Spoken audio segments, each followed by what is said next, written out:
Top 5 signs ng narcissistic na magulang. Number 1, madalas kinukumpara ang anak sa iba. Akala nila nakakamotivate ito pero kabaliktaran ang epekto. Isa itong manipulation tactic para ipaglaban ng anak yung approval and attention ng kanyang magulang. Ang goal ng narcissistic parent pag ginawa niya ito, yung pagkumpara ng kanyang anak sa iba, ay para mas makatanggap siya ng mas madaming attention mula sa kanyang anak. Yung narcissistic parent kasi, malaki ang ulo niya, mataas ang tingin sa sarili. Self-entitled to the point na pati ang anak niya, sisirain niya para maramdaman niyang superior siya. Number 2, pag nag-open up ang anak na nasaktan sila sa sinabi ng kanilang magulang, ang sasabihin ng magulang ay, ang OA mo naman, nagbibiro lang ako, masyado ka namang sensitive. Ang mindset kasi ng narcissist ay, ang nararamdaman ko ay mas importante kesa sa nararamdaman mo. Ako lang ang may karapatan mag-inarte. Ikaw, wala.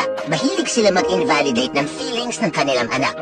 Number 3, madalas mang-guilt trip gamit ang utang na loob na mentality. Para sa mga narcissistic parents, lahat ng ginagawa nila para sa'yo ay hindi libre. Laging may kapalit. Ang usual na pattern ay magla-love bomb yung mga yan. Love bombing, ibig sabihin ibibigay nila lahat ng gusto mo. Ipaparamdam nila na mahal ka talaga nila. Tapos, pagdating ng panahon, isusumbat nila lahat ng ginawa nila para sa'yo. At igigil trip ka para gawin kung ano man ang gusto nila. Number 4, masyado silang critical sa lahat ng ginagawa ng anak nila. Ang narcissistic parents, mababa ang emotional quotient nila. Hindi sila marunong mag-manage ng stress and insecurities nila. Naiingit yung mga yan pag nakikita nila mas magaling ang anak nila kaysa sa kanila. Imbes na mag-celebrate sila, ida-downgrade nila yung achievement ng anak nila. Imbes na i-congratulate ka, ang sasabihin madali lang naman yan.